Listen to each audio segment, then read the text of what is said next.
할렐루야.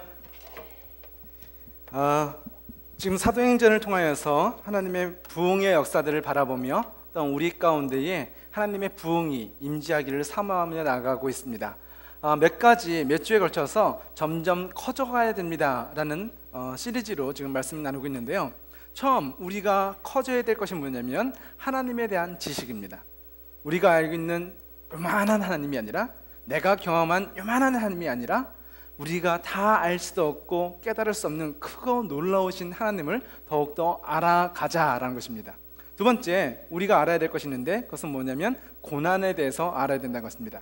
십자가의 고난을 통하여 우리는 하나님의 은혜를 경험하게 됩니다. 그런데 십자가의 죽음으로 끝난 것이 아니라 부활의 능력이 있다는 것이죠. 우리가 믿는 자들로서 고난도 당해야 되지만 그 고난을 이기게 하시는, 고난을 넘어선 하나님의 능력도 우리가 알아야 된다라고 얘기했습니다. 그리고 지난주에 우리가 무엇이 더 커져야 된다고 말씀을 나눴냐면 기도가 더 커져야 된다고 얘기했습니다. 우리의 기도가 더 커져야 된다는 것은 무엇일까요?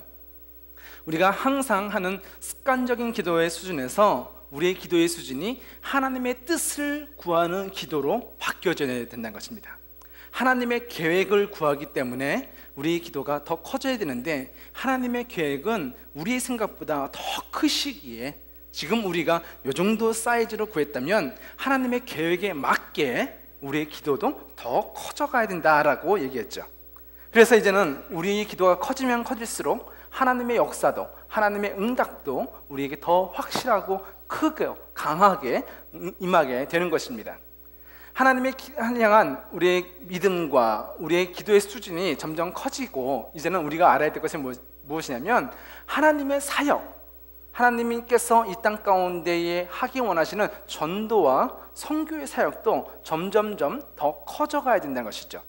우리 청년부가 많이 성장했습니다. 그래서 우리가 어떻게 생각합니까? 이 정도면 됐어, 이렇게 안주할 때도 있잖아요.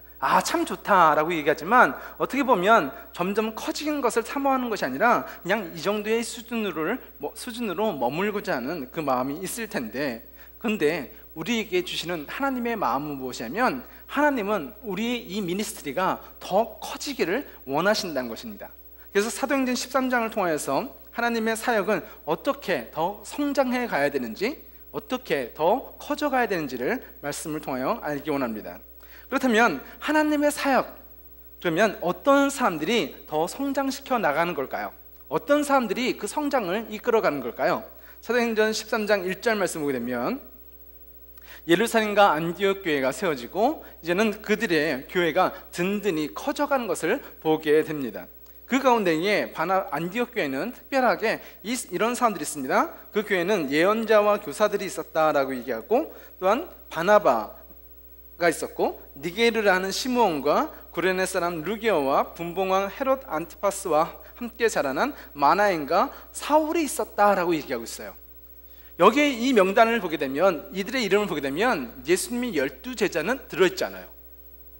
예수님의 12제자를 갖다가 사도라고 부르고, 그들은 예루살렘 교회를 다스리는 지도자였잖아요. 영적인 리더들이잖아요. 그런데 그런 12명의 제자들은, 사도들은 이 가운데 없는 것이죠.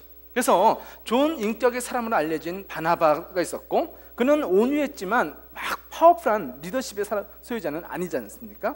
그런데 그 가운데에 바나바가 있었고 니게르라 하는 사람이 있었는데, 이 사람은 이름에서 알 수 있듯이 그가 흑인이었다라고 추측을 신학자들이 하고 있습니다. 또한 구레네 사람 루기오라는 사람이 있었고, 또한 분봉왕 헤롯 안티파스와 함께 자라난 마나엔이라는 사람이 있어요. 마나엔이 누구라고요? 헤롯 안티파스와 같이 자라는 사람이다. 헤롯이라는 이름 들어봤잖아요. 언제 들어봤죠? 야고보를 죽인 분봉왕이 누구였죠? 헤롯이에요. 그리고 베드로를 죽이려고 감옥에 가뒀던 사람이 누굽니까? 헤롯이에요. 그래서 베드로가 감옥을 나오니까 16명의 군인들을 갖다가 잔인하게 처형한 사람이 누구예요? 헤롯이에요. 그죠? 근데 그 헤롯과 같이 자라난, 성장한 사람이 누구라고요? 마나엔이라는 사람이래요. 그리고 또 한 명의 이름으로 마지막으로는 사울이라는 사람이죠. 사울이라는 사람이 예수님을 만나, 부활의 주님을 만나고 이제는 변화되었지만, 그는 원래부터 예수 믿는 사람들을 갖다가 죽이러 잡으러 다니는 사람이 바로 사울이잖아요. 그런데 하나님의 사역들을 누가 이끌어낸다? 우리가 생각할 때는 12명의 사도처럼 예수님의 제자, 능력 있는 사람들, 리더십 있는 사람들, 그런 사람들이 하나님의 사역을 갖다가 이끌어가는 것이 아니라 지금 누구다? 바나바 같이 온유한 사람, 부드러운 사람, 리더로서는 조금 어울리지 않는 사람, 그리고 헤롯을 죽였던 야고보를 죽인 헤롯과 같이 성장한 마나엔이라는 사람, 그리고 사람들에게 어떻게 무시당할 수 있는 흑인들이 그 시대에 주류사회에 들어오지 못했던 그 사람들이, 그리고 어떻게 보면 예수를 핍박한 사울이 리더십을 갖고 있었다는 것이죠. 하나님의 나라의 사역들은 어떤 상황을 통하여 일어난다? 그 사람이 잘났다 못났다의 기준이 아니라 하나님이 쓰시는 부활의 증인을 사용하신다는 것입니다. 지금 이 5명의 사람들은 어떠한 리더십, 어떤 능력, 어떤 실력, 자격을 얘기하지 않아요. 근데 그들은 공통점이 하나 있는데, 그들은 부활하신 주님을 만난 증인들이란 것입니다. 우리가 어떤 실력이 없다 할지라도, 우리 가진 것이 부족하다 할지라도 우리가 하나님의 사역을 감당할 수 있는 이유가 한 가지 있는데, 그것은 저와 여러분이 예수님을 만난 증인이라는 사실이죠. 우리가 예수를 만난 그 사건을 통하여서 내가 보고 경험한 예수 그리스도를 증거할 때에 하나님의 사역은 점점점 더 커져간다라고 얘기해요. 그래서 부족한 자를 들어 사용하시는 하나님의 은혜가 오늘 사도행전을 통해서 드러나게 되는 것이죠. 그렇다면 이제는 우리가 하나님의 사역들을 하기 원하는데, 어떠한 부족한 우리들을 사용하셔서 하나님의 일들을 하나님은 하시는데 어떤 일을 해야 될까? 어떤 것이 하나님의 일일까? 하나님은 무엇을 원하시는가? 그것을 알아야 되잖아요. 그래서 두 번째, 어떤 것이 하나님의 사역인지를 우리가 알아야 됩니다. 어떤 일을 해야 하나님이 원하시는 일일까? 그것을 우리가 알 수 있는 방법이 있는데, 그 첫 번째가 무엇이냐면 내가 직접 일을 해보는 거예요. 일을 해보면 나한테 잘 맞는 게 있어요. 하지도 않고 어떤 게 내 일일까 생각만 하면요 찾기가 힘들어. 그런데 막상 내가 그것을 하다 보면 이거 재밌는데? 하다 보면 나 이거 참 힘들다, 잘 안 된다 라는 것들이 발견이 되죠. 그래서 하나님의 사역은, 하나님의 사역들을 점점 더 성장시켜야 되는데, 우리가 내가 해야 될 하나님의 사역이 무엇인가를 알 수 있는 가장 좋은 방법은 내가 교회 안에서 많은 부분들을 가서 해보는 것입니다. 그래서 어떤 경우에는 청소를 하기도 하고요, 어떤 경우에는 썬데이스쿨에서 교사를 하기도 하고요, 어떤 경우에는 단기 선교를 나가서 선교에 동참하기도 하고, 어떤 경우에는 교회에서 하고자 하는 어떤 프로젝트에 여러분들이 같이 참여하셔서 사역을 하다 보면 하나님이 원하시는 일들을 발견하게 된다는 것이죠. 여기 사진이 하나 있는데요, 지금 바닥에 쓰레기가 떨어져 있습니다. 그런데요, 내가 교회에서 청소하는 일을 하는 사람이다, 청소 봉사하는 일을 하고 있다는 사람은 어떻게 할까요? 여기 쓰레기가 있네 하면서 줍겠죠. 그리고 교회에서 청소하고 봉사하는 일을 하는 사람들은요, 화장실에 어떤 약품이 모자르다, 비누가 떨어졌다는 사실을 알게 되면 내가 그것을 사다가 놓게 되겠죠. 그런데 내가 봉사하지 않는 사람이 이 쓰레기를 보면 뭐라고 얘기할까요? 보지 못할 수도 있어요. 무관심하니까 그냥 지나가겠죠. 또 어떤 사람들은 그것을 보고 뭐라고 얘기하냐면, 교회가 왜 이렇게 지저분해? 왜 화장실에 비누가 없는 거야? 왜 타올이 없지? 불편하고 비판을 하게 되는 것이죠. 하나님의 일을 내가 할 때는 어떻게 한다? 내가 주어요. 이것이 부족하구나, 내가 사와야지. 하나님의 일을 하는 사람들은 교회를 감싸 안게 되고 교회를 섬기게 되고 교회를 깨끗하게 하지만, 봉사하지 않는 사람은 어떻게 한다? 비판하고 정죄하고 그것을 무시하고 지나쳐가게 되는 거예요. 하나님의 사역들이 점점 커져야 될 텐데 어떻게 하면 점점 커져갈 수 있을까? 내가 비판한 자가 아니라 내가 그곳에 참여하여서 내가 일할 때에 우리는 하나님의 사역들을 점점 크게 하는 성장의 일꾼이 될 수 있다는 것입니다. 우리가 좋아하는 사람들에게 선물을 줍니다. 사랑하는 내 마음을 담아서 그 상대방에게 선물을 주죠. 그런데요, 이렇게 생각해 보십시오. 내가 이 사람에게 선물을 주지 않으면 그 사람이 나랑 놀아주질 않아.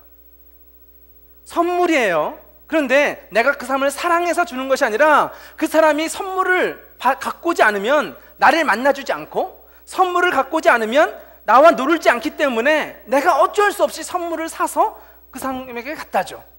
이것은 사랑인가요? 아니죠. 내가 돈을 내야지만이 그 사람이 나를 만나준다. 그것은 사랑하는 관계가 아니에요. 사랑한다면 내가 아끼고 아껴서 선물을 줄 수 있어요. 그것이 기쁘니까요. 그런데 그 사람이 나한테 그것을 요구한다. 그렇게 안 하면 나를 만나주지 않는다. 그렇기 때문에 선물을 사야 된다? 이거는요, 사랑이 아니라는 것이죠.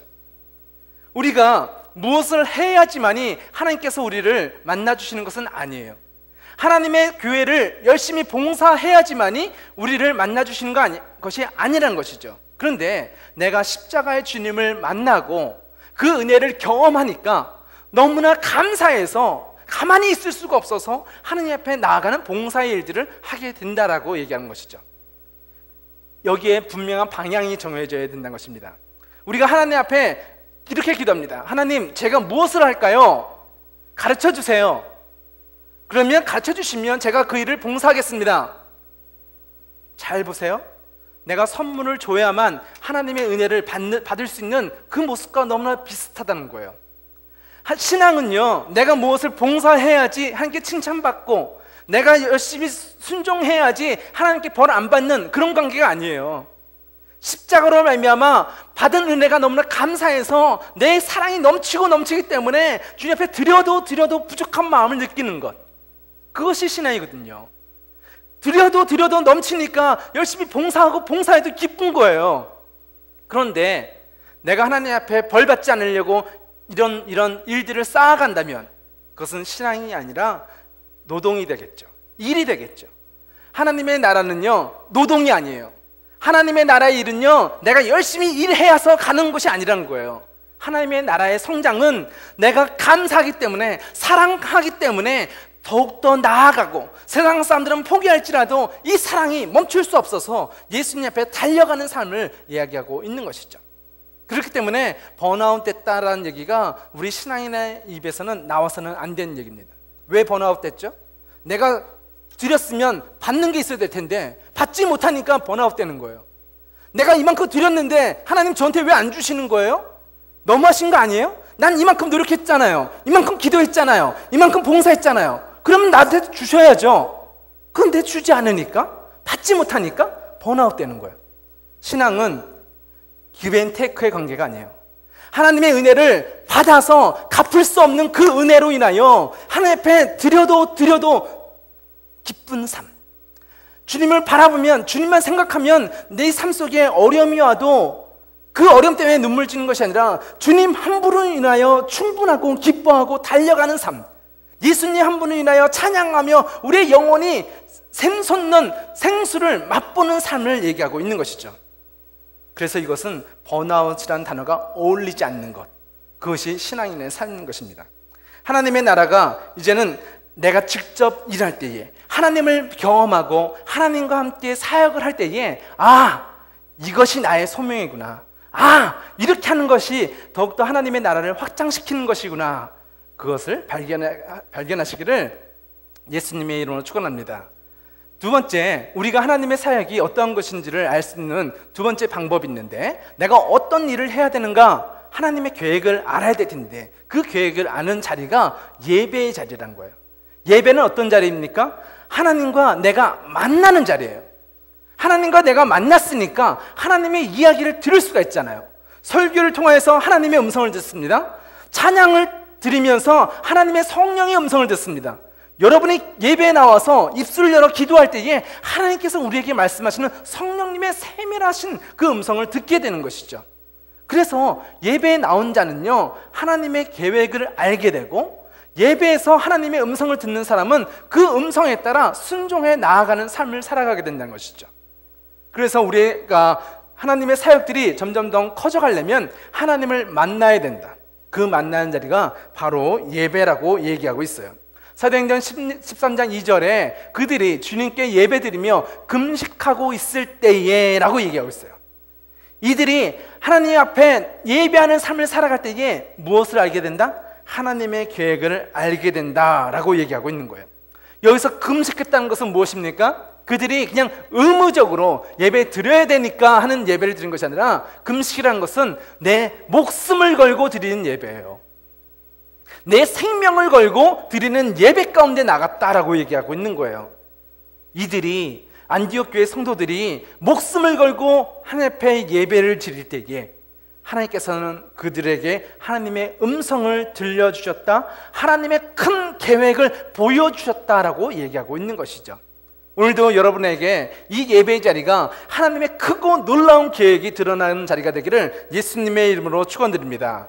세 번째, 우리는 말씀을 통하여서 하나님의 사역이 무엇인지를 알게 됩니다. 하나님의 사역은 점점 커져가는데 어떻게 커져가는지 말씀 속에서 발견하게 된다는 것이죠. 부활하신 예수님께서 하늘로 올라가시기 전에 제자들과 500명의 성도들에게 나타나셔서 말씀하신 내용이 이것입니다. 사도행전 1장 8절에 성령이 너희에게 오시면 너희가 권능을 받아 예루살렘과 온 유대와 사마리아와 그리고 땅끝까지 가서 내 증인이 될 것이다 라고 얘기하고 있어요. 하나님께서 하나님의 계획을 가르쳐 주세요. 예수님께서 하나님의 계획을 가르쳐 주세요. 지금 어떤 계획입니까? 너희가 성령의 능력을 받아서 예루살렘과 온 유대와 사마리아와 라고 얘기하고 있어요. 여기까지 한번 생각해 보십시오. 사도행전의 기록들을 보십시오. 베드로가 어디를 가서 복음을 전했죠? 요바로 가서 복음을 전했어요. 죽은 자를 살렸어요. 그리고 빌립은 어디로 갔습니까? 사마리아로 갔잖아요.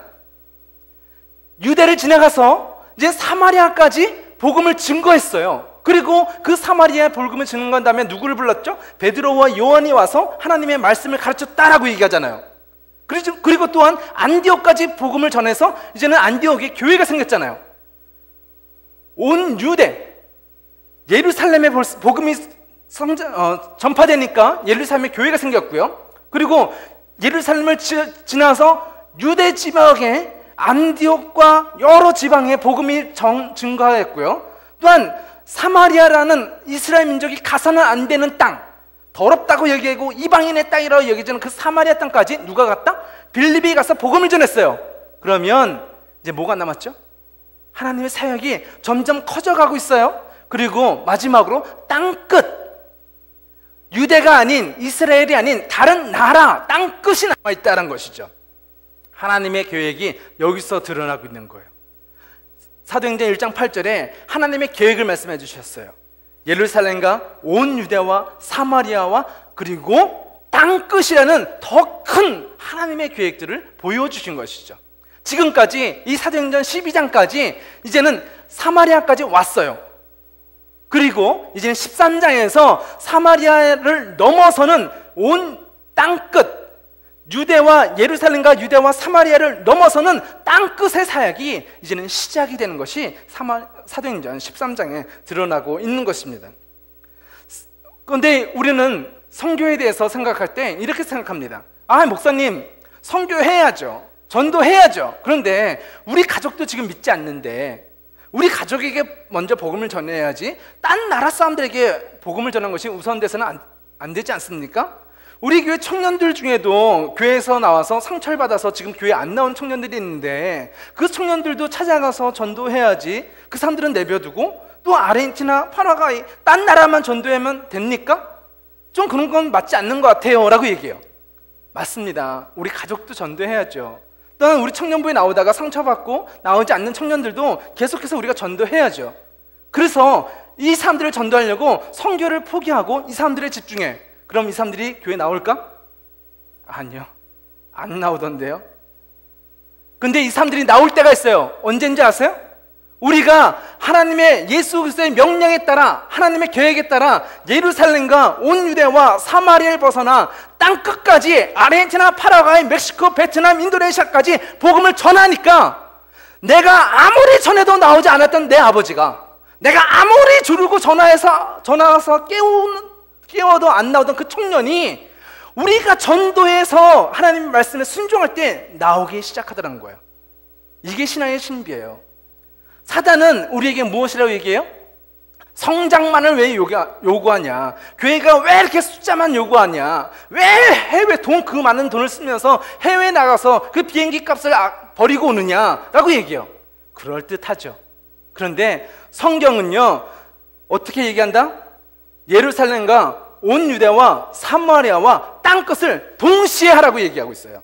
근데 사단은 속여요. 야, 니네 집부터 해. 네 친구부터 해. 그러고선 선교해야지. 네 아버지도 안 믿는데, 네 동생도 교회 안 나오는데, 네 친구도 교회 안 나오는데 누굴 더 선교하러 간다는 거야? 라고 얘기해요.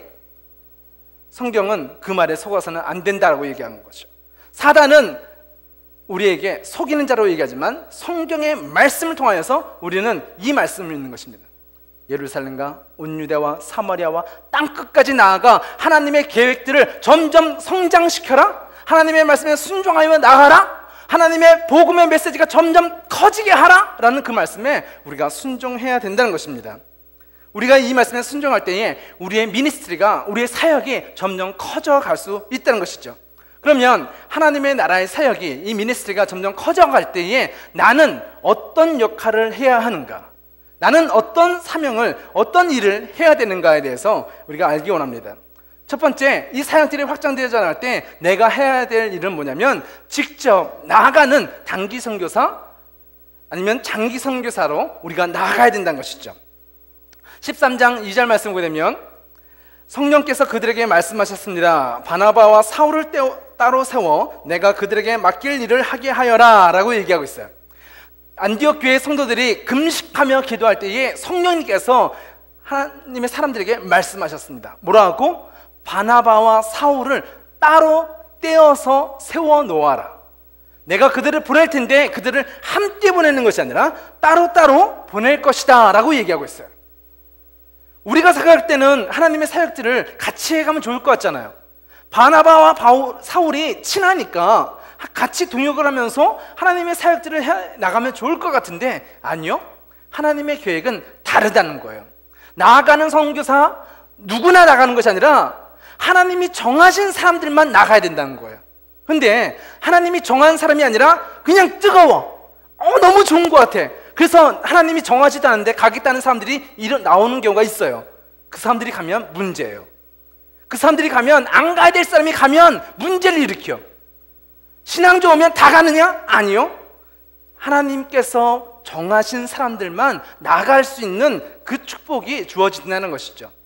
하나님께서는 바나바와 사울이라는 사람을 세우시고 그들을 따로 보내시고자 계획하십니다. 많은 사람들이 하나님 각자에게 주신 소명이 있는데 여기 있는 청년들이 다 나갈 수는 없어요. 하나님이 정한 사람들이, 콜링을 받은 그 사람들이 나아가게 된다는 것이죠. 이것은 신앙이 좋으면 나가고 신앙이 나쁘면 못 나가고 그런 문제가 아니라 하나님의 계획 안에 있다는 거예요. 그런데 하나님이 나아가라라고 그 마음에 부담을 주시고 그 콜링을 주신 사람들은 순종하며 나아가는 것이 필요하다는 것이죠. 그 사람들을 통하여 하나님의 사역이, 하나님의 계획이, 하나님의 미니스트리가 점점 커져간다라고 성경은 갖춰주고 있는 것입니다. 사울과 바나바가 이 콜링을 받았을 때에 그들은 선교사로 나아가게 됩니다. 근데 그들이 선교사로 나가면서부터 복음을 전했을까요? 아니에요. 그들은 안디옥 교회에서도 사울과 바나바는 복음을 전했어요.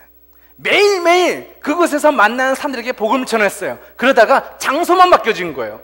원래 복음 전하는 사람들이 장소만 바뀌어져서 다른 나라에 가서 복음을 전하는 것이지, 오늘 여기서는 복음을 한 번도 전하지 않다가 콜링 받고 안수 받고 선교사로 나가면 그때부터 복음을 전한다? 그런 일은 없다는 것이죠.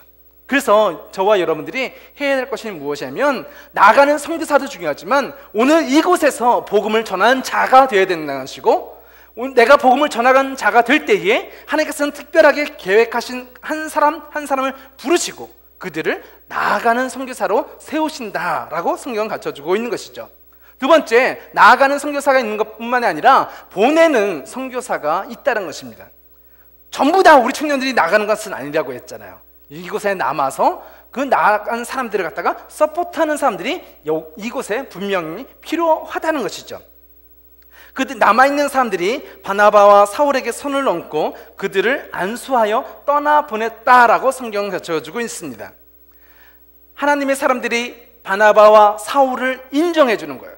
당신들은 하나님이 세운 사람입니다 라고 인정해 주고, 우리가 당신들을 위하여 기도하겠습니다. 우리가 당신들을 서포트하겠습니다. 그리고 사역을 마치고 다시 돌아와서 우리 교회에서, 안디옥 교회에서 다시 리프레시를 하고 다시 차지를 하고 다시 선교 나갈 수 있도록 우리가 계속 후원하겠습니다 라고 그들을 파송하는 것이죠. 보내는 선교사가 있었기 때문에 사도 바울은요, 짧게는 3차에 걸쳐서 길게는 5차에 걸쳐서 선교 사역들을 해나가게 되는 것이죠. 여러 나라들을 돌아다니면서 다시 돌아와서 쉬고 다시 충전을 한 다음에 2차의 선교 여행을 다시 떠나고 다시 돌아와서 또한 서포트를 받은 다음에 다시 3차의 여행들을, 선교 사역들을 감당하는 그 모습들을 사도행전 이후에 13장 이후에 사역들을 보게 되는 것입니다. 그래서 하나님의 나라의 사역들은요, 내가 가는 선교사가 필요하고 이곳에서 보내주는 선교사가 필요하다는 것이죠. 그리고 세 번째, 기도와 재정으로서 후원하는 선교사들이 있었다라고 얘기하고 있습니다. 사도행전 13장 3절 말씀에 그들은 금식과 기도를 마친 후에 바나바와 사울에게 손을 얹고 그들을 떠나보냈습니다 라고 얘기해요. 그들을 떠나보낼 때 어떻게 떠나보냈다고요? 금식하며 기도했대요. 금식하며 기도한다는 건 무엇이라고 얘기했죠? 목숨을 걸고 기도한다는 거예요. 그래, 갔다 와, 그 정도의 것이 아니라 내가 목숨을 걸고 기도하는데 그 마음이 이 바나바를 혼자 보내는 것이 아니라 내가 이곳에 남아있지만 같이 가는 거예요. 사울을 보내지만 사울 혼자 보내는 것이 아니라 이곳에서 기도하는 그 사람들의 마음이 그들과 같이 간다는 거죠. 그 같이 가는 마음이 후원하는 곳에 드러나는 것입니다. 우리의 가장 중요하고 귀한 것들을 아낌없이 그들에게 주어서 보내고 있다라는 것이죠.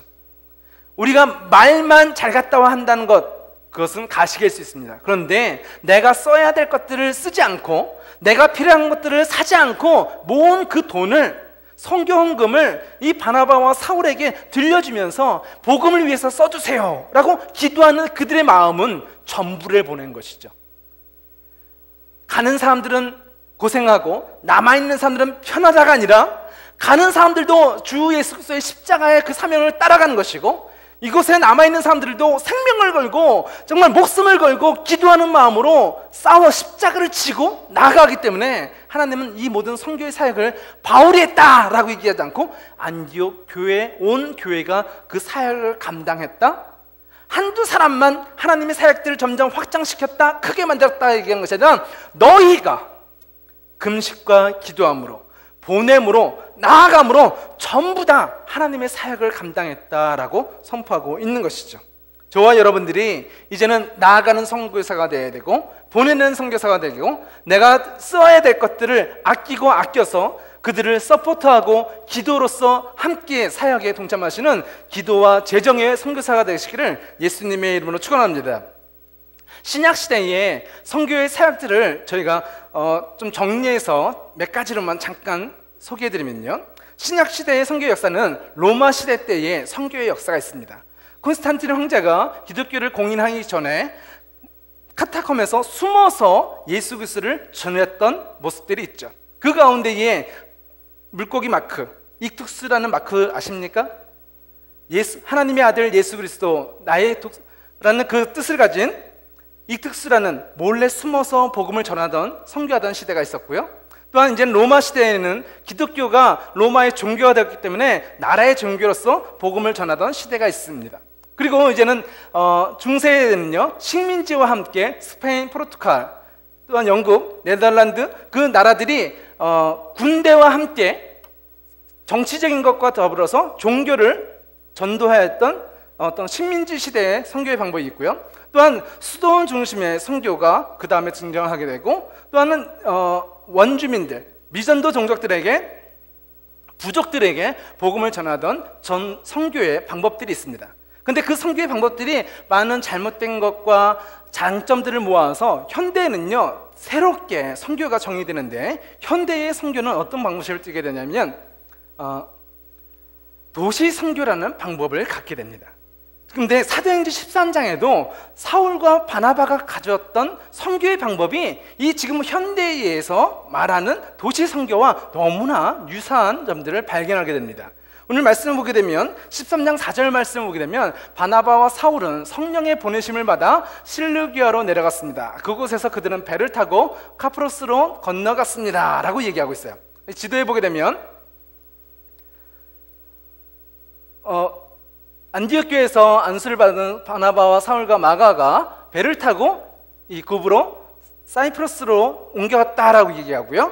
그것은 무역의 요충지로서 도시라고 설명을 하고 있습니다. 현대 선교는 어떤 곳으로 가야 되냐면 도시 선교가 발달하는 이유가 무엇이냐면 세계 여러 나라 가운데 요새는요 인터넷이 발달되고 모든 문화가 서구화가 되다 보니까 인도네시아에 있는 청년들이나 지금 미국에 있는 청년들이나 한국에 있는 청년들이나 브라질에 있는 청년들이나 아프리카의 청년들이나 인터넷으로는요 똑같은 음악을 듣고 똑같은 문화, 똑같은 패션, 똑같은 장르의 영화를 보고 있다는 거예요. 그래서 원주민들한테만 복음을 전하는 것이 아니라 인디언들한테만 복음을 전하는 것이 아니라 큰 도시에 가게 되면 그 인디언들이 다 나와 있어. 그래서 도시에서 그들을 만나게 되고 그들이 여기서 복음을 듣고 다시 자기 인디어 마을로 들어갈 때에 복음이 같이 들어가는 역사들을 보게 되는 것이죠. 그래서 예전에는요 아마존 정글로 막 들어가는 선교를 했다면 요새는 도시에 어떤 헤르쿼터를 세우고 그곳에서 인디언들을 데려와서 복음을 전하는 도시 선교의 형태가 발달을 하게 되는 것이죠. 사울과 바나바도 어떤 키프로스라는 거점을 통하여서 그 사역들을 도시 선교의 모습들을 해나간 것을 보게 되고 도시들을 방문하는 그 사울의 사역들을 우리가 알 수가 있는 것입니다. 두 번째 13장 5절 말씀을 보게 되면 사울과 바나바가 현지의 사역자들과 같이 협력하는 사역들을 했던 것을 보게 됩니다. 13장 5절 말씀을 보게 되면 그들은 살라미에 이르러 유대 사람의 회당에서 하나님의 말씀을 전했습니다 라고 얘기하고 있어요. 유대인들은 10명, 15명의 남자가 모이게 되면 어느 곳에 가든지 하나님의 말씀을 읽고 교육을 받는 회당을 세웠다라고 얘기합니다. 그래서 그 당시에 지금 교회는 예루살렘과 안디옥에만 있었고 나머지 지역에는 교회가 없잖아요. 그런데 유대인들이 있는 곳에는 무엇이 있다? 회당. 그 회당에서는 사람들이 안식일마다 모이고 하나님의 말씀을 읽고 랍비에게 말씀을 듣는 시간을 갖거든요. 그래서 누구든지 나와서 하나님의 말씀을 말할 수 있는 자격이 성인 남자에겐 주어집니다. 그때마다 사울은 그 회당을 찾아가서 유대인들에게 예수 그리스도의 복음을 증거했다라고 얘기하고 있는 것이죠. 그래서 아무도 없는 밀림에 가서 선교한 것이 아니라 회당이란 것을 그 헤르쿼터를 삼아서 말씀을 증거하는 그 사역들을 보게 됩니다. 또한 사울과 바나바가 어떻게 사역을 했냐면 팀을 혼자 사역한 것이 아니라 팀으로서 사역을 했던 그 모습을 보게 되는데 그것이 현대 선교의 또 하나의 세 가지의 가장 중요한 팀 사역이라는 것이죠. 13장 5절 말씀 보게 되면 마가 요한도 그들을 돕기 위해 함께 갔다라고 얘기하고 있어요.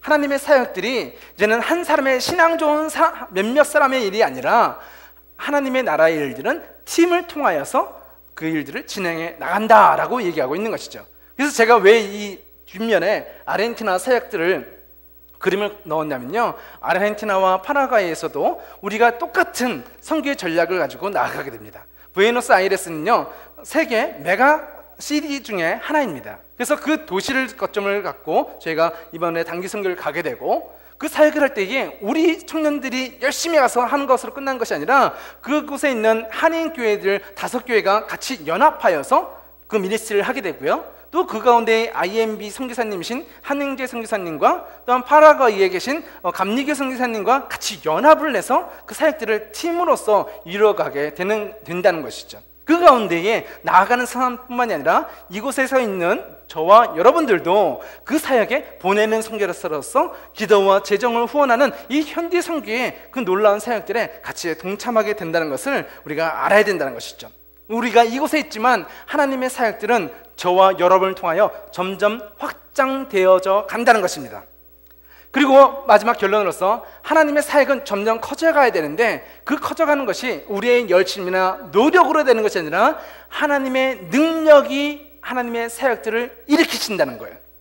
사람의 일로서 내 능력으로서 일으키는 것이 아니라 우리가 하나님의 말씀에 순종하며 나갈 때에 하나님께서는 우리를 사용하셔서 하나님의 일을 이루신다라고 성경이 가르쳐주고 있는 것이죠.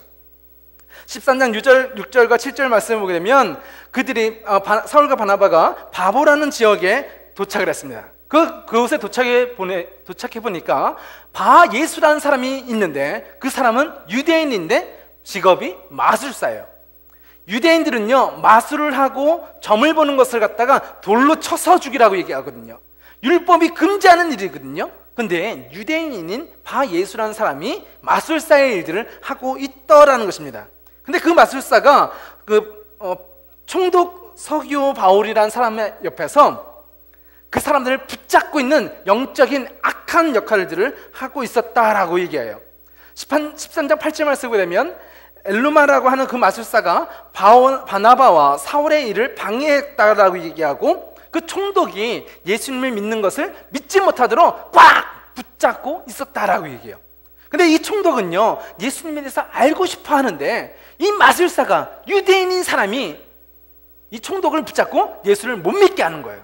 그때에 9절 말씀 보게 되면 바울이라고 부르는 사울이 성령이 충만하여 이 엘루마에게 하나님의 말씀을 선포합니다. 네가 하나님을 회방하느냐? 하나님께서 너로 하여금 앞을 보지 못하게 하실 것이다 라고 하나님의 말씀을 선포해요. 하나님의 말씀이 선포되어지니까 그 사람이 엘루마라는 마술사가 정말 눈을 보지 못하고 며칠 동안 앞을 보지 못했다라고 성경이 얘기하고 있는 것이죠. 우리가 전도하려고 할 때에, 하나님의 나라에 선교하려고 할 때에 사단은요, 가만히 있지 않습니다. 사단은 빡 붙잡고선 이 사람이 예수를 믿지 못하도록 마술을 부리고 협박하고 위협을 하는 거예요. 그런데 그것에 두려워하지 마십시오. 사단이 방해할지라도 하나님의 성령이 충만한 사울이 하나님의 말씀을 선포할 때에 이 악한 영이 떠나가는 거예요. 그가 떠들고 회방하고 아무리 노력할지라도 하나님의 말씀이 그 영혼을 치면 그가 꼬꾸라지는 거예요. 그래서 나아가는 우리 단기 선교팀이 있을 때에 그냥 보내는 것이 아니라 이곳에서 함께 중보 기도해야 된다는 것이죠. 이 성령의 역사는 기도할 때 일어나는 거거든요.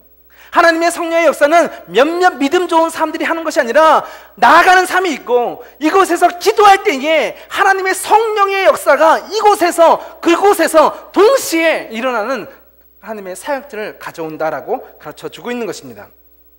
여기서 지금 바울이라고도 부르는 사울이라고 얘기하잖아요. 지금 바울이냐 사울이냐 좀 헷갈리죠. 이름이 뭐야? 라고 얘기하는데, 사울이라는 이름은요, 이스라엘 유대인들의 이름이에요. 히브리식의 이름이죠. 근데 로마식으로 그 말을 갖다가 번역을 하게 되면 바울이라고 부른다라고 얘기해요.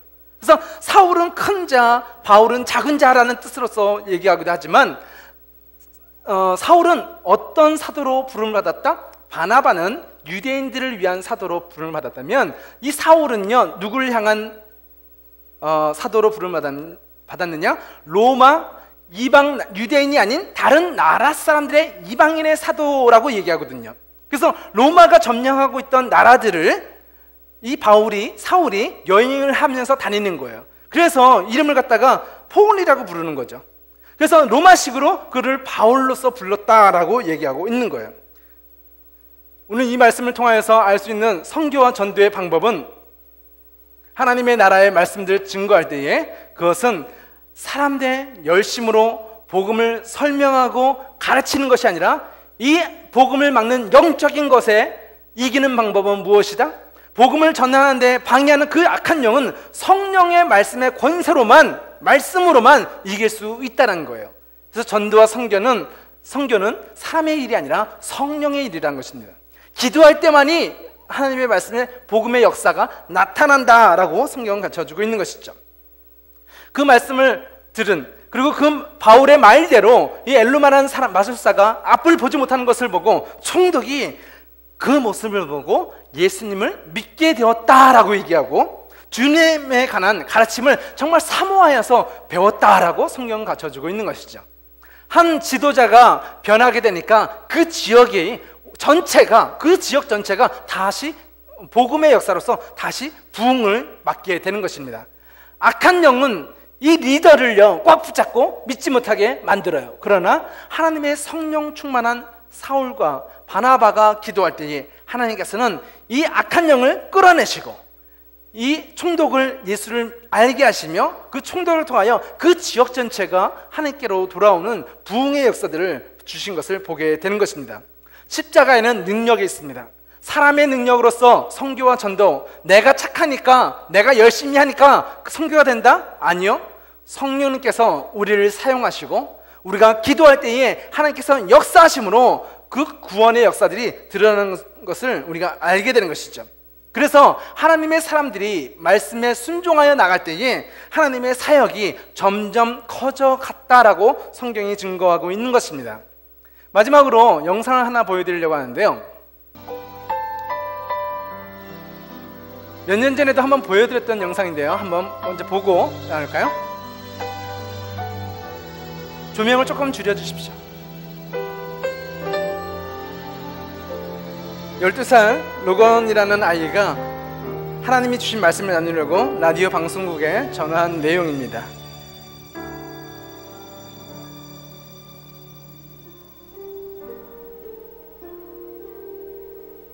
Hey Mike, can I talk to you? You bet, Logan. What's up? I want to tell you something that God just told me. Okay. Last night my dad was roping this calf. And this calf had been born from a really old cow. She didn't have really the greatest milk. She didn't have like the vitamin C and stuff. Okay. Hold on. Mom? So cute. I guess his mom was talking to him. I'm talking right now. I'll be up in a second. But sorry about that. But anyway, she broke her back.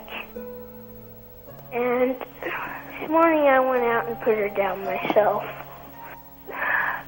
I was talking to God. I was asking God why she was special.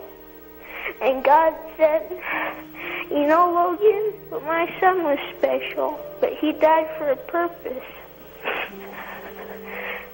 It's kind of the same thing. That calf was close to me, and God's son was close to him. Logan, you're so right. It's true. Think you're gonna be okay? Yeah, I'll be fine. But I wanted to tell you guys that is so important. Just remember, when you lose a loved one or a pet, always remember that God gave His Son too. And He understands. He will always understand. He will always just run to Him. Logan, you're wiser than you know, buddy. Oh, sometimes I don't think I'm wise. Trust me, I've done a lot of stupid stuff. But I've learned from it. Yeah, but see, buddy, that's what makes you wise. Somebody that learns from their mistakes.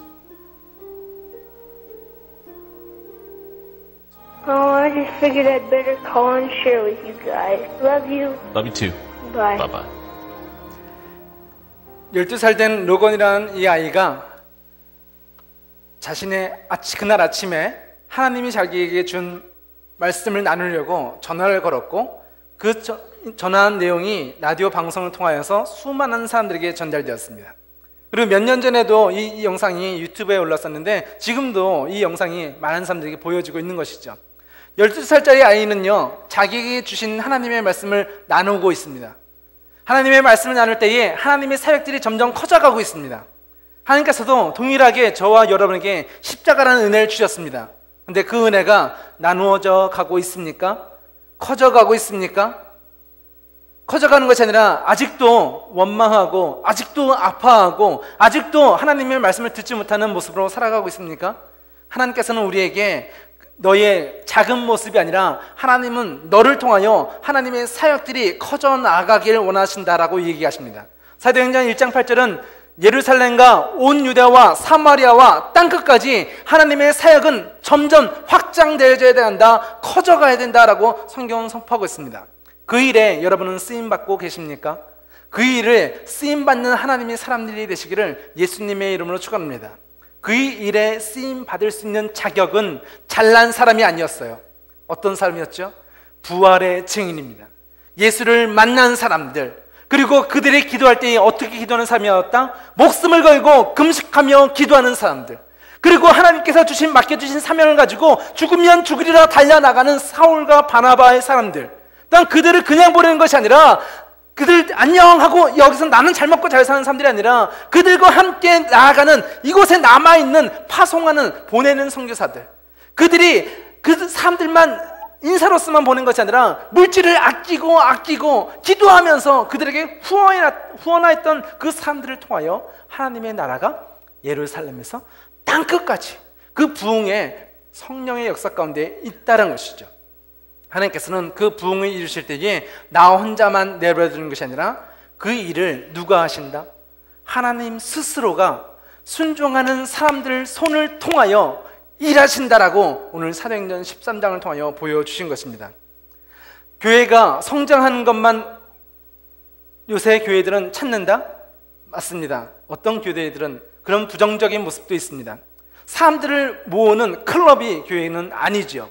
교회는 제자 삼는 디사이플스가 있는, 양육되어지는 곳이 바로 교회입니다. 그런데요, 제자가 있는 곳에는 성령의 역사가 있고, 성령의 역사가 있는 곳에는 어떻게 된다? 하나님이 사역이 점점 커져간다, 성장한다라고 얘기해요.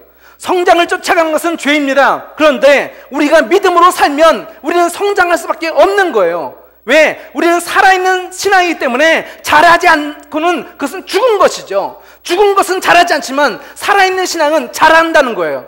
여러분이 신앙이 살아있다면 하나님이 쓰시고자 하실 때에 여러분이 점점 성장해 가야 될 줄 믿습니다.